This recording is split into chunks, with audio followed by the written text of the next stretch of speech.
In today's video, we are focusing on cybersecurity, and the area of cybersecurity we are going into today is on internet banking safety. All right. So, over the years or over the time, we have seen some people falling for identity theft and some scams. Even I myself, I once fell to identity theft.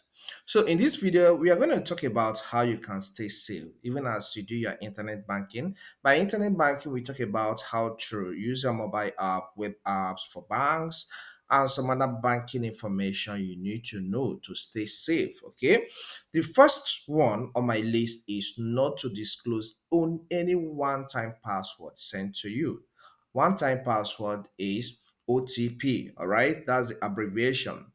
And this is usually sent to you maybe when you want to perform large transactions from your mobile app, or maybe when you want to install an app, a bank app, or you want to buy something online with your card. So that's when this one time password is usually sent to the user's phone number or email address. So please don't share it with someone. Somebody may be somewhere trying to activate your mobile app and calls you on phone and claim to be a bank officer that they're trying to do one or two things to upgrade for you to that you should send the one-time password to him. Once you see this, know that it is a red flag. So don't send any one-time password to anybody that claims from to be from any bank, okay, or any financial institution. So that's number one you need to know. Number two is this: be conscious of malicious links. All right. Some people may send email to you telling you, okay, dear customer, we are doing upgrade. You can click on this link to fill some forms or fill some information. Please, if that message is addressed as dear customer, know that it's likely not to be from your bank, because if it's coming from your bank, the bank will call your name because they have your name in their system. Okay, so when you receive that kind of message, please don't click. Okay, or you may hover your cursor over the link they said you should click. Don't click, just hover your cursor. It will tell you the real destination of that link, because sometimes they embed malicious link into that one you're seeing.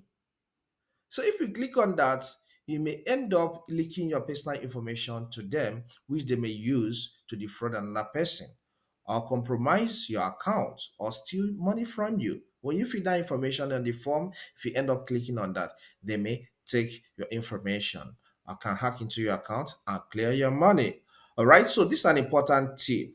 Then, number three that you need to know is don't fill any bank information, your account information, be it social security number, bank verification number, or any important secret number over HTTP. Rather, check to ensure that that web link that they sent to you or you are accessing that is from your bank is HTTPS protocol. All right? HTTPS is more secured because of the S at the end. So any information you are filling on in HTTPS is what encrypted. So it will not link online. It will not leak. So for you to find out if a web link is HTTPS or HTTP, once you visit to the website, just click on that link and copy it. Maybe it's amazon.com or amazonbank.com. Copy it, then place it in your Word document or note app. If it returns if it comes out with HTTPS, know that this web link is secure and you can go on doing business on that platform because it is your bank. All right. Okay. Another thing is when you get certain emails that requires urgency, maybe click on this link for you to update your information or we block your account. Know that it's a red flag. It's not coming from your bank. Bank don't tell people to do things urgently. It's a red flag. So once you get that kind of email, please don't do that. Don't take any action because it's likely to come from a fraudster. Another safe banking tip is to use strong password, okay, on your mobile app or over the internet banking website of your bank. All right. It's very important. Just use generic numbers like 1, 2, 3, 4, 5, 6 because people can easily guess it. All right. So use combination of different hard digits that somebody can find difficult to guess. So when you do that, you will stay safe as you browse on the internet over your banking websites, okay, or your bank websites, okay, or use your mobile app. And over the time, change your password, maybe once every year or once in 6 months.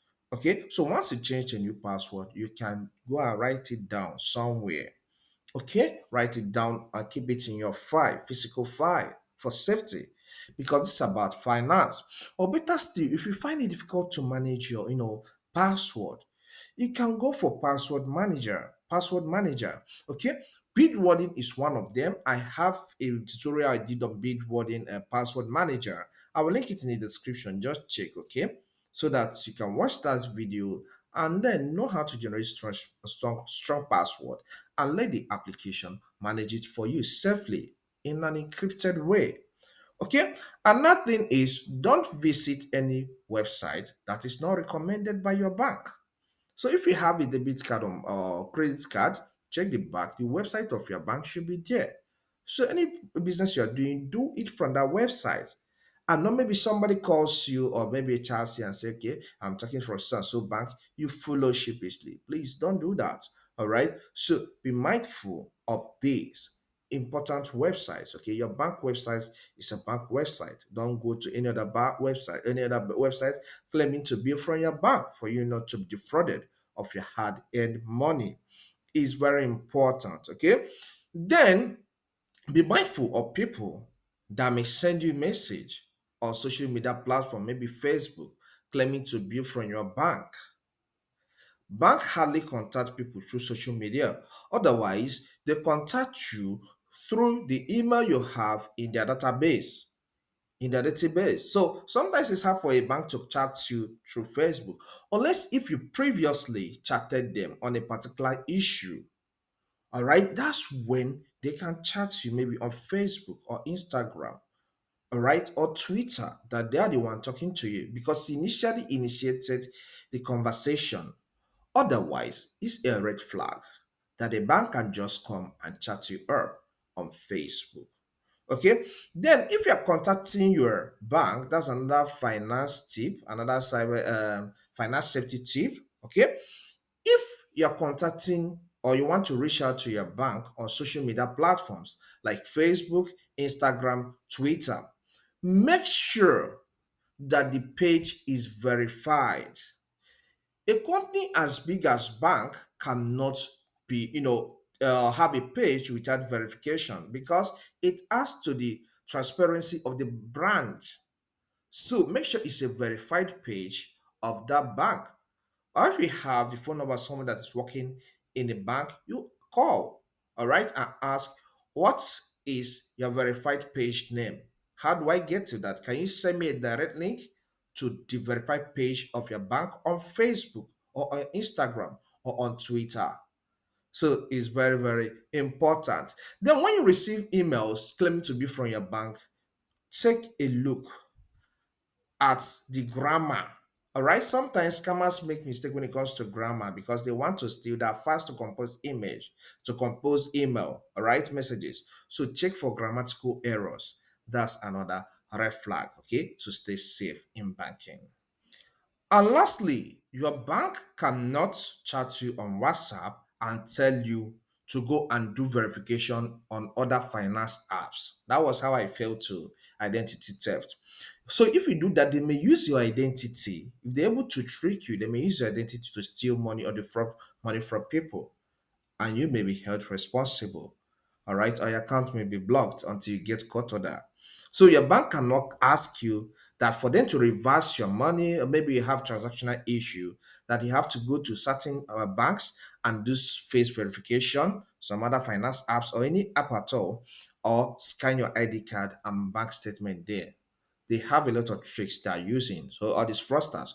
So more tricks are coming over the time, and you have to be updated, keep on learning for you to stay safe. Okay, as a beginner or senior that wants to know more about safe banking tips.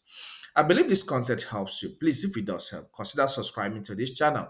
Here we teach technology, YouTube education, and self-publishing, as well as cybersecurity, which is where this tutorial falls into about being safe on the internet. Okay, so subscribe to learn more, leave a comment, and hit the like button. If you have questions, do ask me in the comment section here. You can watch this video here. It's another video on cybersecurity that you learn something from. Thank you and see you some other time. Stay blessed.